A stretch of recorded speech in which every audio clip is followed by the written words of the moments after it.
Hi there! Welcome to the next lesson of this course. In this course, we are going to be designing the transformation of a character that goes from a good character to an evil character. It's a drawing that I did before so that I could explain with more depth. As you can see, she has a series of features that we could present as features of a character that's good, a main character. Like, for example, she has those round features.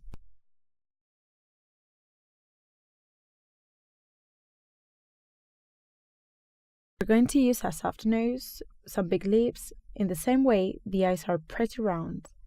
The hair color is going to be an influence as well.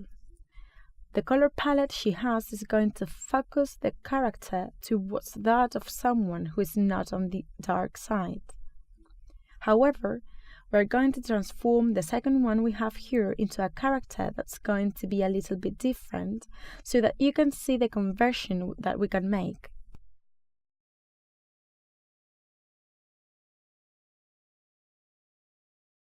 What are we going to do in the beginning? Well, we are going to change the nose, the eyes, the brows, the same as always. In this case, what we are going to do is a nega character. We call it this because it's going to be the same as our hero, but the negative version. If we don't change the appearance we have here in the second sketch, we're going to be able to call it this. But my intention is that even though it's similar to the first one, what I want to do is vary the expressiveness, the more basic features like the shape of the face, the appearance in the eyes, etc.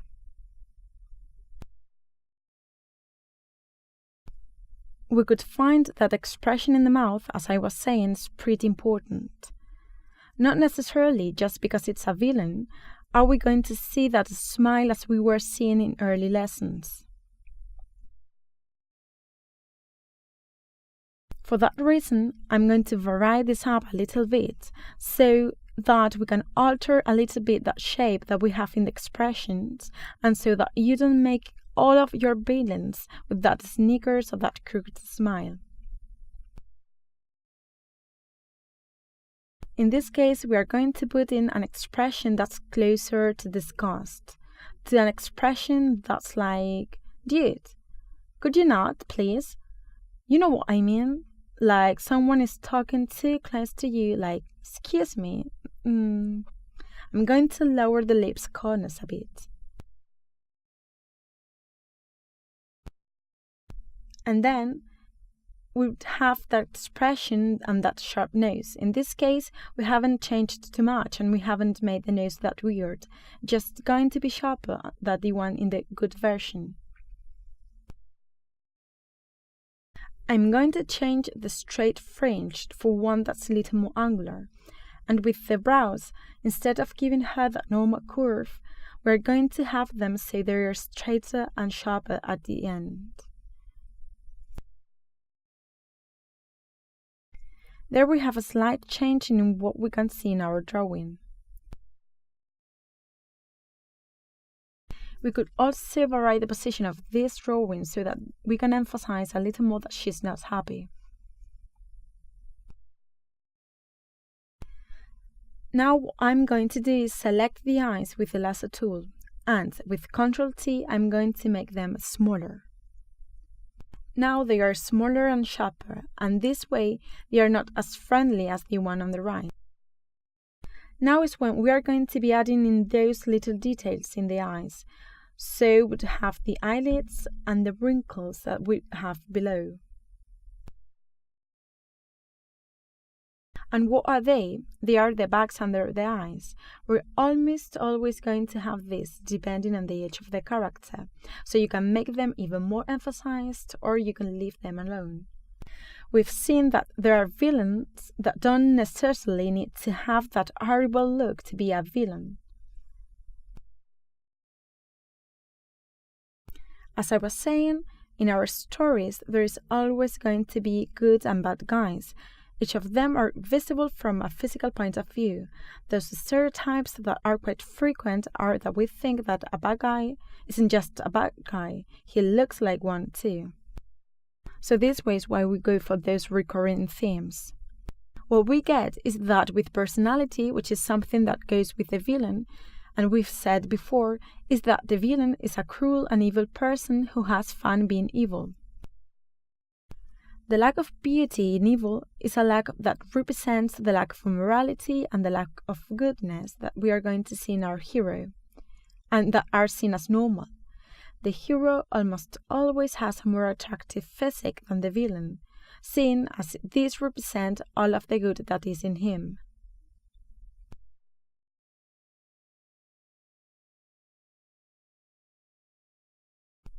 So, with this and this haircut, that sort of marks the difference when we are representing the good guy from the bad guy, because the hair is something that's quite important too.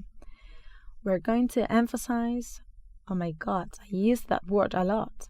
Well, we're going to go over the parts that are more important in the villain's expression.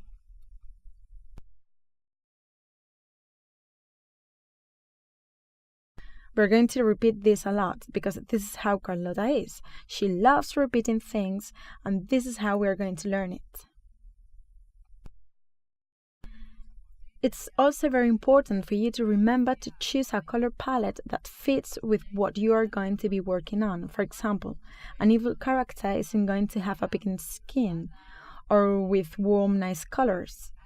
For example, with the left version, the girl has some tones that are, as I said, more towards reds or yellows, browns, neutral tones.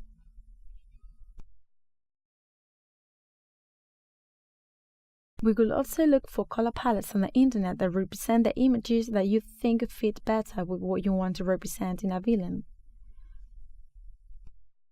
For instance, you could look for palettes for villains. I'm going to leave this sort of half-colored so that you can see what you can do, applying a color palette that is going to correspond with a villain, if you follow my advice. If we choose a skin color that instead of being more pink, it's a little bit more grey, we're going to get quite a good combination. We could also give her some eyes that aren't following those colors, so to speak, even though it sounds nice. I mean, colors that give you a good and a happy feeling. Obviously, blue can be used both on a good character and an evil character. However, red is going to be something that we probably won't see in a good main character. So for this, that for example what I was saying about makeup is also important, regardless of whether it's a man or a woman. But it helps to identify our character in a scene. I hope this lesson has helped you and has guided you towards what you want to do. See you in the next lesson.